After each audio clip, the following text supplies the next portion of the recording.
This is crazy. Calgary Flames general manager Craig Conroy has spoken out about the increasingly interesting Zayne Parekh situation. The Flames seem firm on keeping him in the NHL after there was a great debate of potentially sending him to junior, and Conroy has made a major statement on all youngsters, including Zayne. We're going to get into all that more in this video, but first I want to welcome you to Flames Digest. I'm Mark Griffith. If you're new around here and you love the Flames, make sure you subscribe so you can stay up to date on all the latest news, updates, reports, and rumors revolving around your Calgary Flames. We would love to welcome you to the Flames Digest family. And let's talk about last night's game, the second of a back-to-back on the weekend.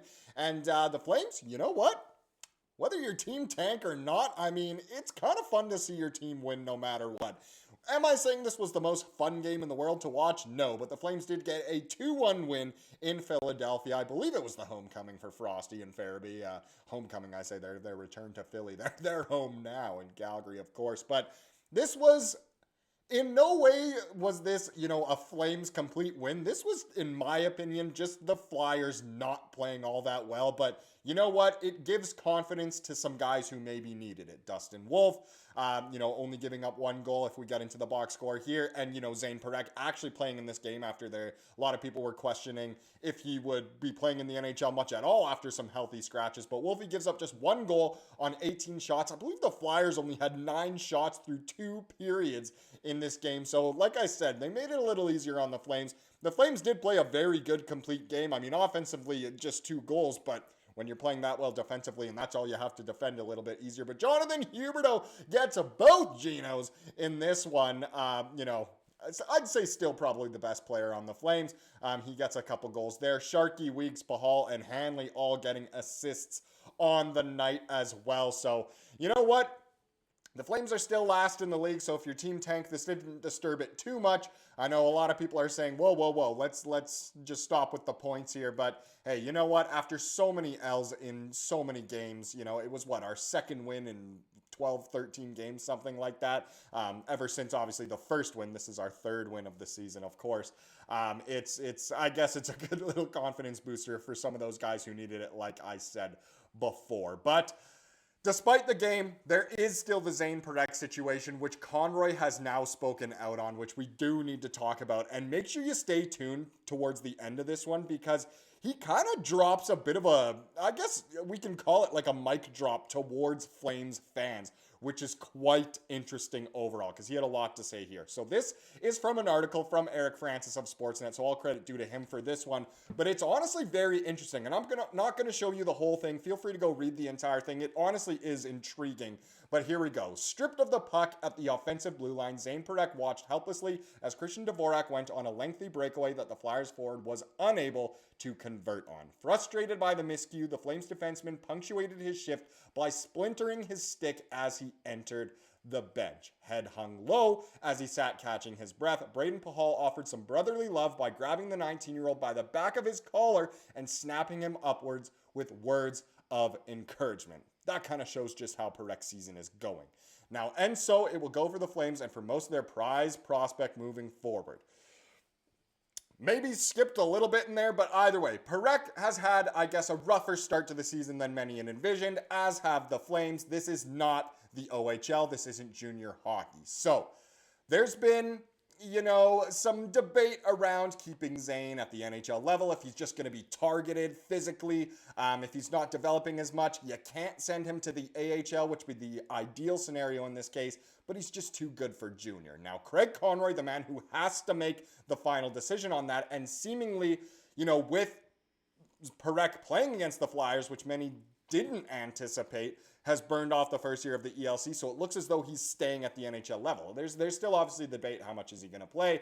Will he be scratched, or is he only going to get 10 minutes a night, so on and so forth. But let's get into what Craig had to say, because it is very interesting. So he said, with Zayne, there's going to be a lot of mistakes, said GM Craig Conroy when asked about the youngster who has become a focal point of the Flames discourse through the team's tough start. He's going to give up 2-on-1s, he's going to turn pucks over for breakaways, but junior is not the place for him. Conroy made that official on Sunday when Parekh was reinserted into the Flames lineup to play his 10th game of the season, burning a year off his entry-level contract. That, quite simply, was the plan all along, as the AHL isn't an option as per the CBA, but a rough start to the season prompted cause for a pause, which ended late Saturday when a post-game meeting confirmed he'd stay with the big club. A 14-day conditioning stint in the AHL is still not off the table, nor is a month-long spin at the World Junior Championship. But for now, the plan is to stick with the process, which means enduring the growing pains that saw Parekh throw a peach up the middle of his own zone and onto the opposition stick early in the third period as the Flames were leading 1-0.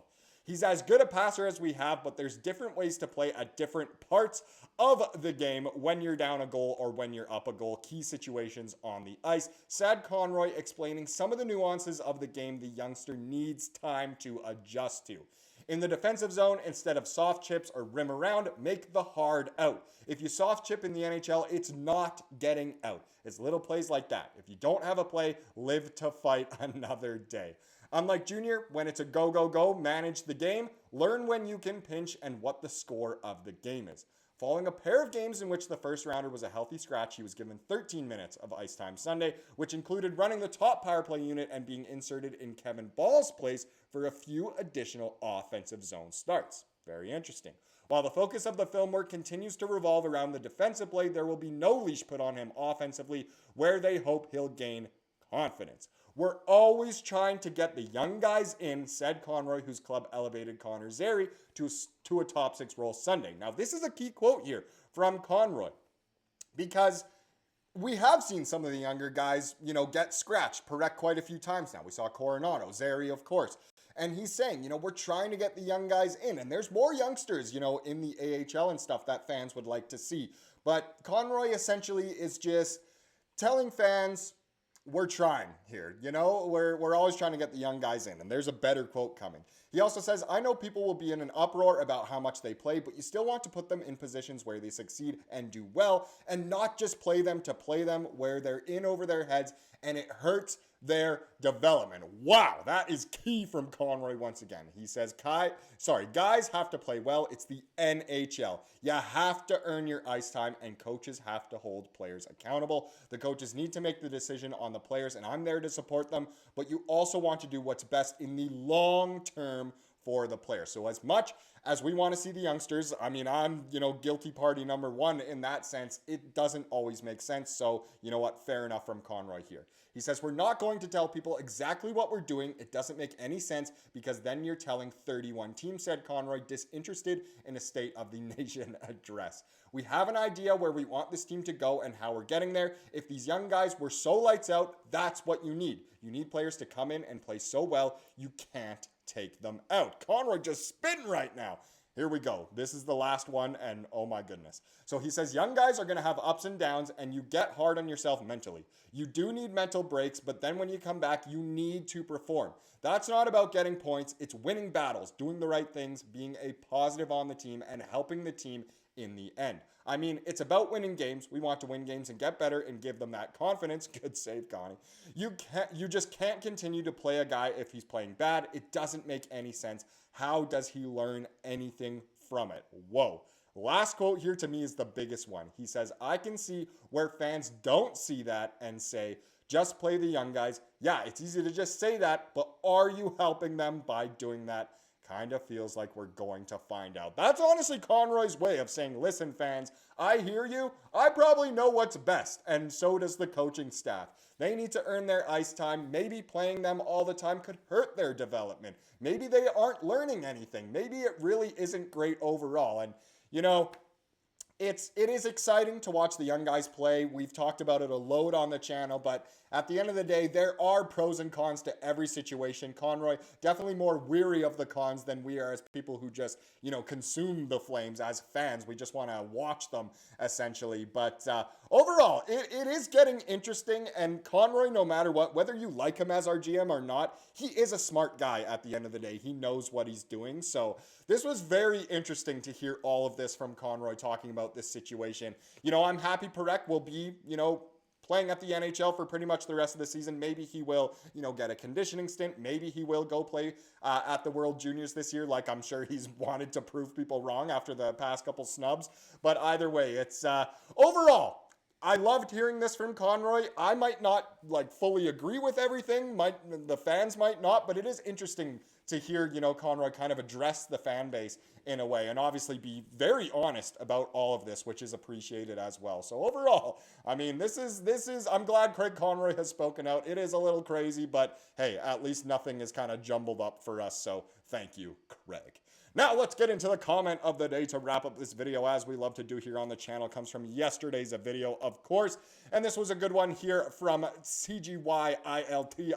They said, I hope Conroy does something soon. I'm afraid the boys are going to start to win regularly and end up in a not so favorable draft position, and neither in the playoffs, as we're used to, aka the mushy middle. I'm not going to lie, I would endure a painful season if we increase drastically the odds of drafting Gavin McKay. And yes, that's the ideal scenario for most Flames fans at this point, is get Gavin McKenna, or at least get a really good pick. They start to win a little too much, and then you get exactly where we ended up last year, which is the last thing anyone wants. So it is, interesting. But this year, I genuinely do think the Flames are bad enough to really look like they could tank in a way. Thank you so much for watching this video. Please subscribe to what you saw here today, and have a wonderful rest of your day.